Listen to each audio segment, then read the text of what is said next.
Chaos erupts in uptown Charlotte as gunshots are fired and tear gas is set off. This is video from our reporter, Fox 8's Adrian DiPiazza, when this began unfolding within the last couple of hours. At least one person has been shot to death. Fox News reporting at least 8 people in area hospitals as a result of this, including 7 police officers and 1 civilian. And here's live video of the scene right now in uptown Charlotte. Protesters still blocking the streets, all in response to the deadly officer-involved shooting that happened yesterday afternoon. Of course, this story is having an impact across the state, people rallying in Charlotte and here at home in Greensboro. We have live team coverage tonight. We begin first with Fox 8's Adrian DiPiazza, who has been in the middle of it all in uptown Charlotte. Adrian, I know you moved from the area where most of that violence is taking place. What can you tell us now, and where are you exactly?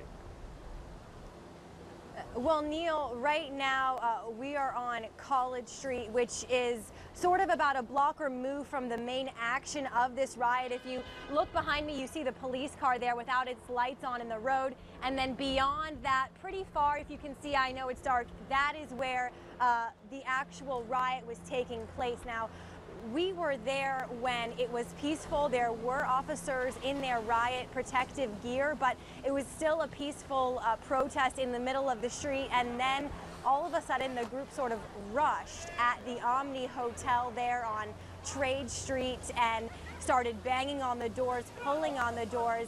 And then that's when it really got crazy and turned violent, and we heard some sort of shot ring out. All right, Adrian, do you have any information regarding the person who was shot? We don't know who that person was, but we are hearing that it was a civilian, so not a police officer. And we don't know whether he was shot with a typical gun or maybe a gun that was using those rubber bullets, which police officers sometimes use to clear the scene when there are riots like this. But we did hear from some other people out there at the scene that they saw this person on the ground and people were trying to help them, but it was so chaotic and so many people just running in different directions, plus with tear gas being shot out. It was very hard for anyone, even police, to really keep control of this crowd of really thousands. That's one thing that really you'll notice, is that there'll be a loud noise or even a shot ring out and everyone just starts running, pushing, and it becomes a dangerous situation for everyone involved. Many area hotels, the Ritz-Carlton, the Omni, both were on lockdown. They had security guards bracing their doors, holding them closed so that no one could get inside. And Adrian, we heard about looting during the protests overnight, and now we're getting reports of even more looting tonight. For example, the Hornets team store, we've had reports that has been looted. Have you heard anything about additional looting happening? From where we are right now, we haven't heard or seen anything of looting, but it really would not surprise me because a small group of people, it appeared, sort of made this thing turn violent and turn chaotic, and then to protect ourselves, we got out of there as soon as possible. So we haven't seen that looting, but I would not doubt that it's going on right now. Yeah, Adrian, I was wondering, we showed you the video that you shot with your cell phone at the top of the newscast. I was wondering if you could kind of take us step by step. What were you doing right before you heard that explosion, and kind of what went through your mind as that was going down?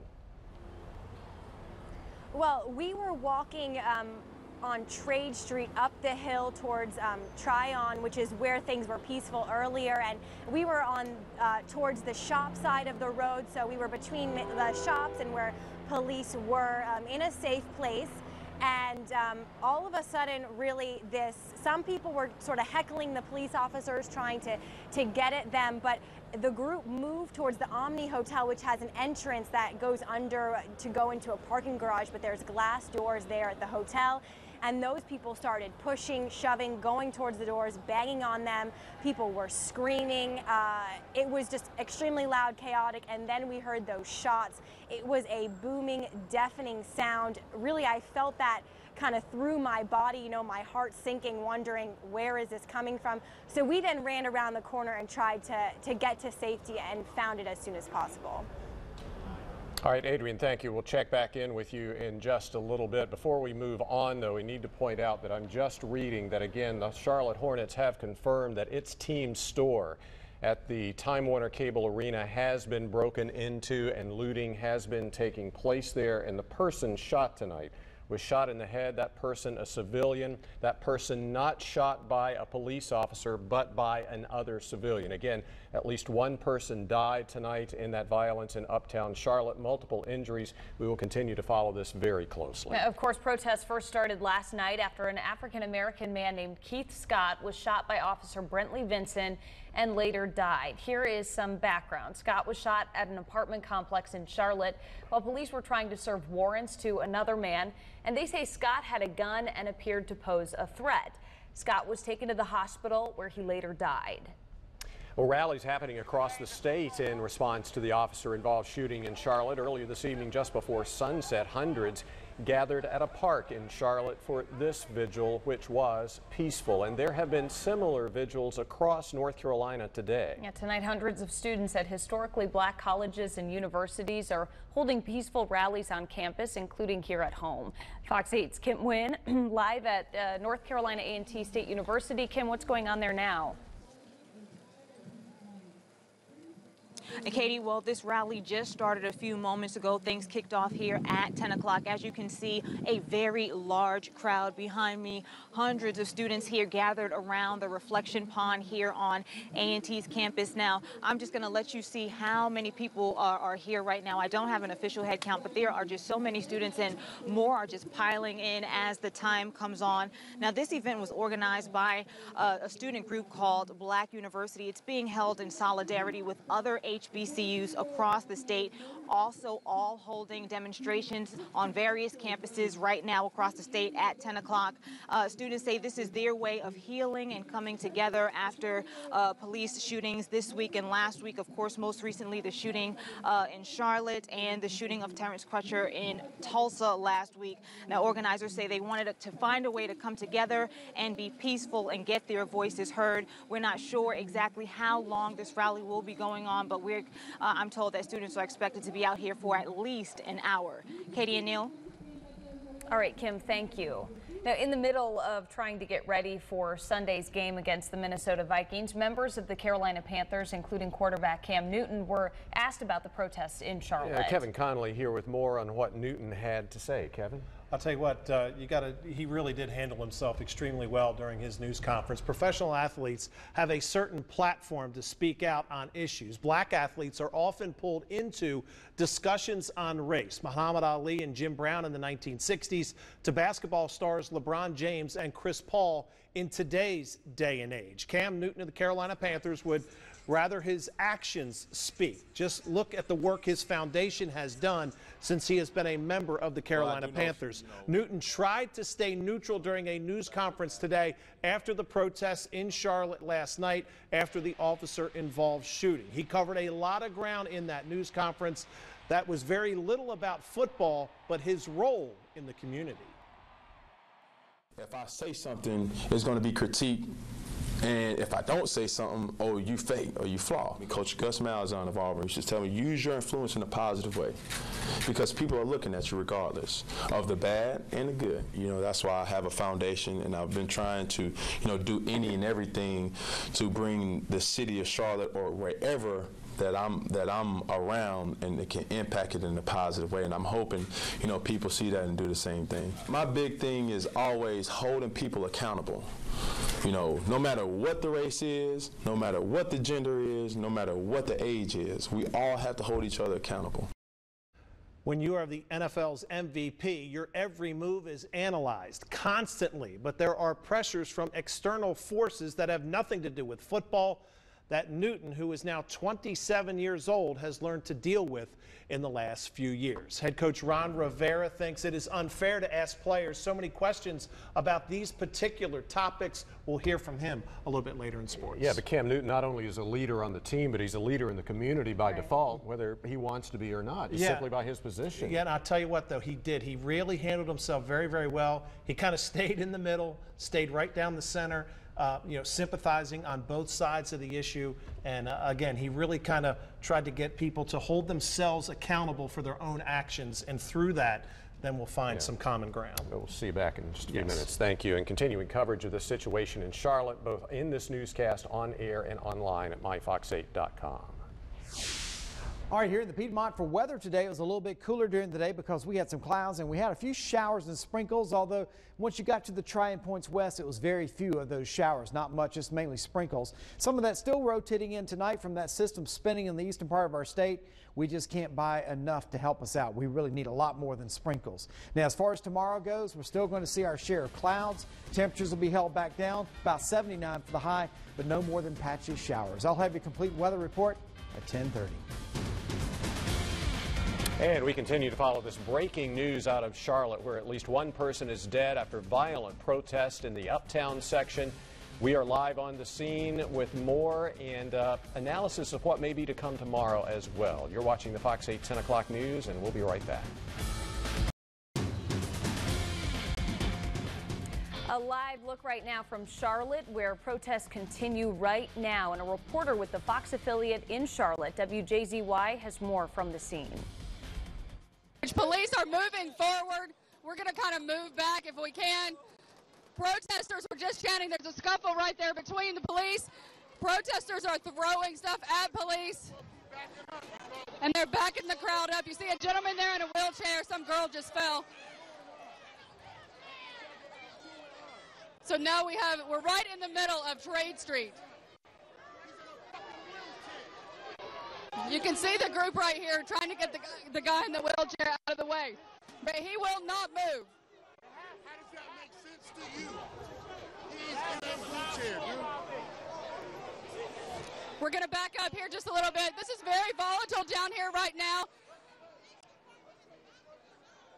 Exactly, Fred. You did see tear gas. And, someone just threw something, a beer bottle, and hit a sign that went down all over the police.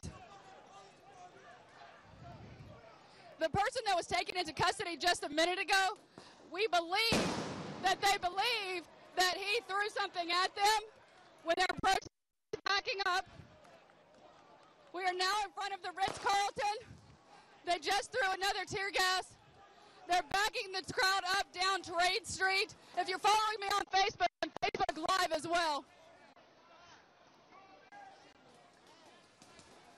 The police, the protesters are throwing the tear gas back at police. They're moving us down East Trade Street past the Ritz-Carlton. This is tear gas. We're going to get away from this tear gas. Eric, back up. Back up. We're going to back up and get above the tear gas.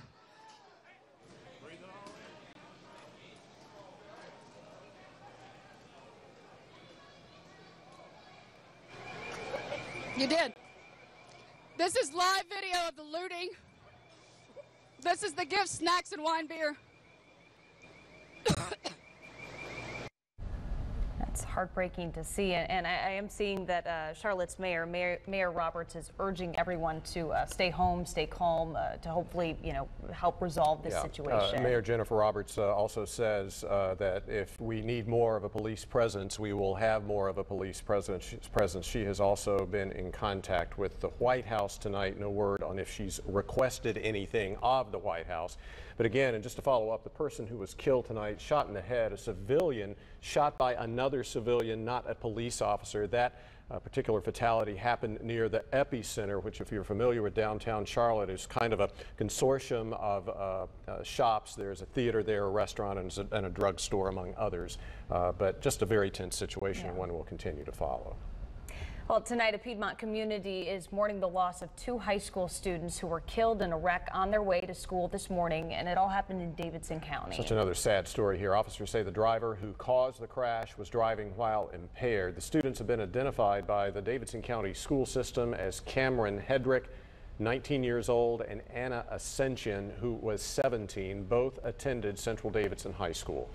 Troopers say they were on their way to school this morning when a 31-year-old named Terry Wayne Hill of Denton was driving the other way on Highway 47. They say Hill was impaired when he crossed into the students' lane and hit them head-on. Hill's car caught on fire, but he lived and was brought to the Wake Forest Baptist Medical Center in Winston-Salem. He's been charged with driving under the influence, and troopers say he will face more charges. Police have arrested a teenager in connection to a robbery and kidnapping in Burlington. Seth Whitted is 17 years old. He is from Mebane, and police charged him with robbery with a dangerous weapon, larceny, and second-degree kidnapping. Officers responded to the Red Carpet Inn on Plantation Drive this morning, where they met with a victim who said someone stole his car from him at gunpoint. Authorities tracked down Whitted and the victim's car in Hillsborough. All right, we're continuing to follow this breaking news out of downtown Charlotte. Multiple buildings locked down. We understand the Omni Hotel as well as the Ritz-Carlton, two high-end hotels in the uptown section under lockdown tonight. At least one person killed, multiple injuries, tear gas, looting, everything you might imagine during a riot situation's happening. We'll continue to assess this situation. Things don't appear to be calming down. We'll have more live coverage from Charlotte as the Fox 8 10 o'clock news continues. You're watching Fox 8.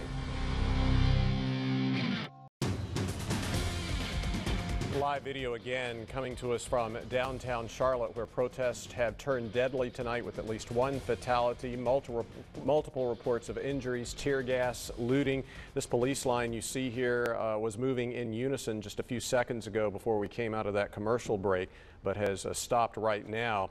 There are indications that things may be quietening down a little bit, but it's really hard to tell because everything is so widespread. A reporter with the Fox affiliate in Charlotte, WJZY, filed the report you're about to see just moments ago, and I believe in this report she's going to talk about some of the looting that she has seen tonight over the next 48 seconds. Check this out. We can take a look here at this souvenir stand. You can see this is one of the casualties. Some vehicles also smashed and looted as well. We actually saw protesters shouting at some of the people who were looting here, calling them idiots for ruining what they were trying to do here with their protest. But obviously, a number of different groups among these 800 protesters. It began around 7 o'clock, and we saw a lot of families, mothers, fathers, young children, out for the march, out to see what was going on, to take part in perhaps a historical event. And like it did last night, it turned ugly again tonight. It's turned into a pitched battle, and a battle that the police have not been able to gain control of as of yet. For the past 90 minutes, they've gone back and forth, and they still don't have control here. And our coverage will continue from downtown Charlotte throughout the newscast. Turning to You Decide 2016 coverage now. According to a new Fox News poll, Donald Trump is currently leading Hillary Clinton in several key battleground states, including North Carolina. Trump leads Clinton by 5 points here, 47 to 42%. Now, Donald Trump is working to win the black vote on the campaign trail. He stopped in Ohio today, where he met with several leaders from an African-American church. He also talked about the shooting of an unarmed man last Friday in Tulsa, Oklahoma, calling for officers to receive more training. Trump also responded to criticism over comments he made recently, saying African-American communities are in the worst shape in history.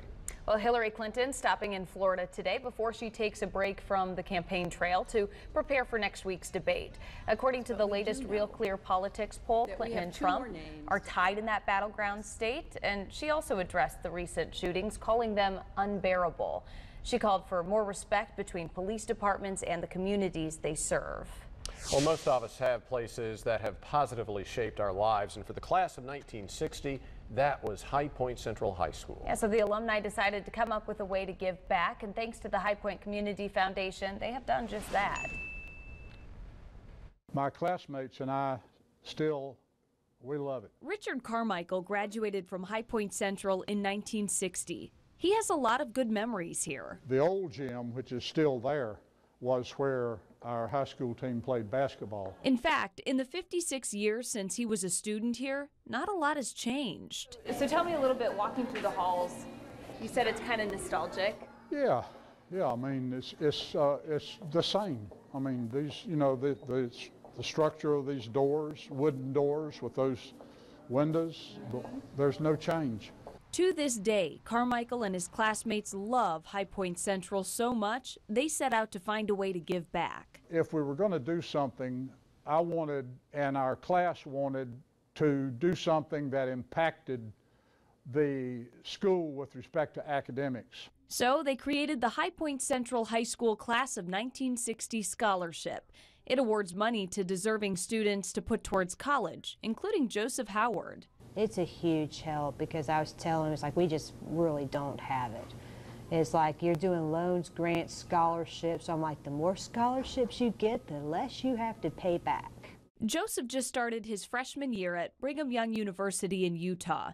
His mom says he's on to great things, thanks in part to the class of 1960. This is a super high school, and we want it to stay that way. And so this is an expression of our appreciation for what happened here to us. And since 2010, they've awarded scholarships to 10 students. The High Point Community Foundation helps manage and facilitate that scholarship fund. To learn more about the community foundations, you can check out our website, myfox8.com. Well, it's a little bit cooler outside in the Piedmont today, and we are going to warm back up on Saturday quite a bit. But coming on the heels of that, we've got another cold front, and this one's going to feel real good. We'll talk about when it will come through, and we'll have a detailed look at your forecast all through the weekend, including details on the beach and mountains too. All next. And right now in Charlotte, still dangerous riots taking place in the streets. We're going to have a live report coming up after the break. All right, live video again coming to us from uptown Charlotte, where protests have turned violent. You might go ahead and call it a riot tonight. That is exactly what has been happening. I'm not exactly sure, but if my familiarity with Charlotte is correct, I believe that is the covered walkway that connects the Omni Hotel to the epicenter in downtown, a block away from Tryon Street, where a good part of that violence took place tonight. We've just gotten word that Governor McCrory has issued a statement, and as you watch this, I'll read it to you in part. Governor McCrory saying again, within the last 5 minutes, I want to assure the people of North Carolina that our State Bureau of Investigation has already been assisting the Charlotte-Mecklenburg Police Department throughout the last 24 hours.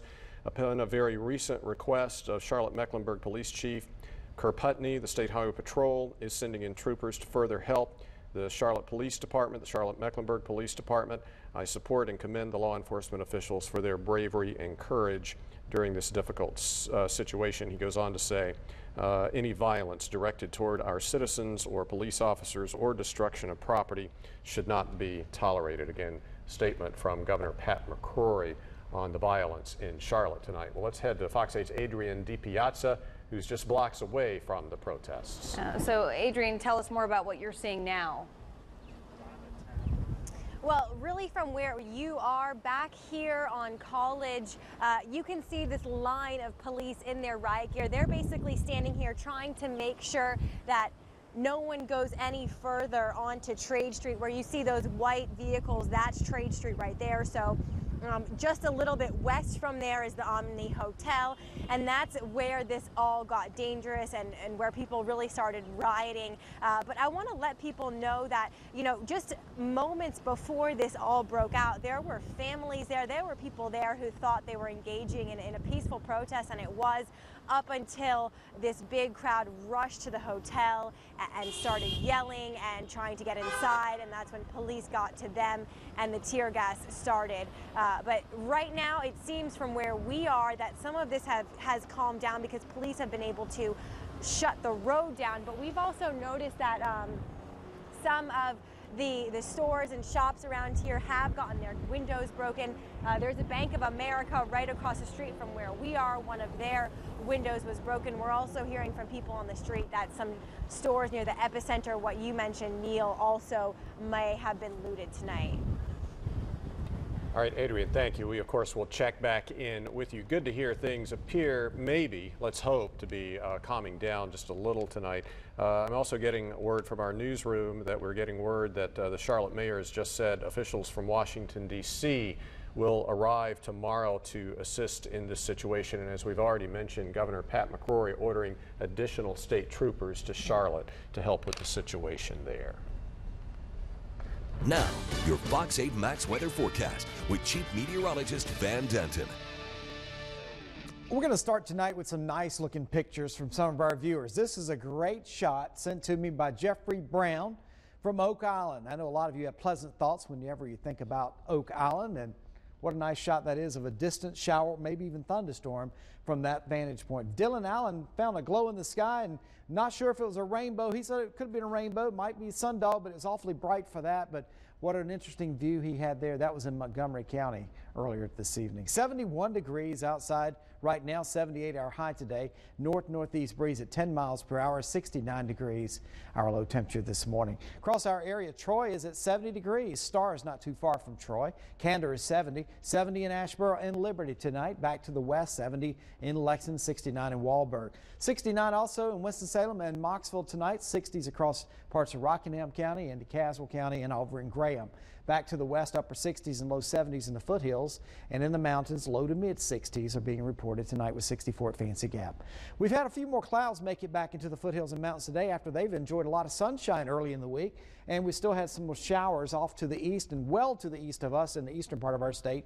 They've had pretty much a rainy day, as they've had a lot of those here lately. We just wish we could get more than sprinkles this far west. But that little system right there, that's what's left of Julia from last week. It was that tropical system that was spinning around off the coast, and it's just parked itself over North Carolina the last few days in the eastern part of our state with just a few showers. High pressure building back in, though, from the west for us on Friday, so we'll get more sunshine. Friday should be a nice day.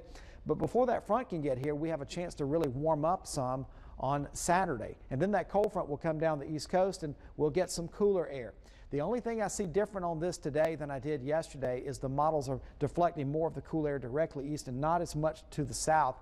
So we had to lift the temperature forecast up just a little bit for early next week. That's still a ways off. So maybe the models will trend back toward the cooler again. But right now it looks like the coldest of the air will stay in New England, and we just get a little touch of that. But it's a sign of the season change that we're starting to see fronts more often. I want to take you a look out in the Atlantic, and you may see Tropical Depression Carl and go, well, why does it have a name if it's only a depression? It was a storm. It's lost some strength. But it is forecast to go back up to tropical storm status and curve and stay well east of Bermuda as it goes back to the north as a hurricane and then it dies. Lisa is out here as a tropical storm, winds of 45 miles per hour, and it's turned very quickly, staying well off the east coast, so it's of no concern to us, so that's good news. With all that said, the beach areas will still see some showers from a previous tropical system, Julia, of course, 81 degrees for high temperatures. And then for the mountains, 74 degrees tomorrow, only a 20% shower chance, 78 degrees on Friday with wall-to-wall sunshine. Overnight tonight, mostly cloudy skies, a patchy shower possible, best chance off to the north and east, 67. Tomorrow, mostly cloudy, patchy showers and a high of 79. And our extended forecast shows warming up on Friday, but still not bad for Friday, 83. It'll be in the low to mid 70s for high school football Friday night, so that's pretty comfortable. 87 degrees on Saturday, that's a warm day. And then we start to fall back to the 70s for highs and lows down to 59 degrees on Sunday night. So that's a little warmer than we had last night because the data today is not as cold or cool. Our 3-degree guarantee is for tonight's low of 67, and our guarantee for today was for 68, and we had a low this morning of 69 degrees. Really dark clouds I noticed during the dinner hour. Yeah, they're hanging pretty low, and of course the sun going down earlier, it makes it appear a little darker. Yeah. Thank you. We'll be right back. All right, a live look right now at uptown Charlotte of what's going on. You can see the police officers, a line of police officers in their riot gear on the move right now as they continue to push back protesters who have been pretty aggressive, Neil, from reports on the ground. And we've just gotten a report that there have been several more flashbangs, apparently from tear gas canisters being dispersed. The problem has been consistently all evening is that the officers will disperse these tear gas canisters as they're doing right here. The crowd disperses for a little while, then the gas dissipates, and then the crowd comes back and gathers again. That has been a big problem this evening. As we've mentioned, Governor McCrory calling in additional state troopers to help Charlotte-Mecklenburg police. Charlotte's mayor, Jennifer Roberts, saying on CNN tonight that she has been in contact with the White House and Washington will be sending in quote-unquote officials to help with the situation tomorrow. Earlier tonight, at least one person shot and killed near the epicenter in uptown Charlotte. That person, we understand, was a civilian, and that person was shot by a civilian. Several police officers have been injured, at least 7, according to Fox News. And obviously, even though the crowd appears to be a little smaller, it doesn't seem tensions have eased that much, especially, Katie, since they're still throwing out tear gas. Right. We should also mention that we've heard of looting tonight, in addition to what happened overnight, including the Hornets team store being looted, and we saw pictures of the glass broken and the merchandise gone. A couple of businesses there on Tryon looted as well. You see some of the damage. We've got a report of a fire being set in the street in front of the Hyatt Hotel. A couple of big hotels, high-end hotels, including the Omni and the Ritz-Carlton, under lockdown tonight. Again, we'll continue to monitor this situation throughout the next 19 minutes or so on our newscast, as well as online at myfox8.com. Well, Greensboro City Council passed a resolution this week making sure city council members, city workers, and police officers treat residents fairly. The city council voted 9-0 yesterday in favor of it. This resolution states city officials and police officers treat residents fairly and without bias. Since 2012, Greensboro police and community members have been working together through the Bias-Based Policing Committee. And for years, the group has been discussing police training and education and helping residents know what to do if they felt they were treated unfairly. We wanted that resolution to represent what our police department should be, what our city should be. And that's just centered around treating everyone with dignity and respect, and treating individuals without bias. And police say any bias-based complaints are investigated. They also hope the resolution will help improve police-community relations. Well, police officers in several North Carolina colleges working together to improve police-community relations all over the state. The State Association of Chiefs of Police and the North Carolina Central University School of Law in Durham hosting a Unity in the Community town hall meeting. Central hosting that meeting next Wednesday from 6 until 8 p.m., but it will be broadcast, the town hall, live to several colleges and universities, including Winston-Salem State University. Continuing coverage of the live riots, protests in uptown Charlotte tonight. I believe you're getting ready to see more live video here. You know, I tell you, that looks like the lobby of the Omni Hotel there. I was a guest there just last June, and that looks the Omni right off of Trade Street. Obviously, an officer just kind of relaxed. I'm seeing on Twitter that an injured officer actually just arrived at the Omni Theater, or the Omni Hotel yeah, rather, that's obviously and what that that is. would match that, yeah. So, all right, continuing coverage from Charlotte right after this. Don't go anywhere.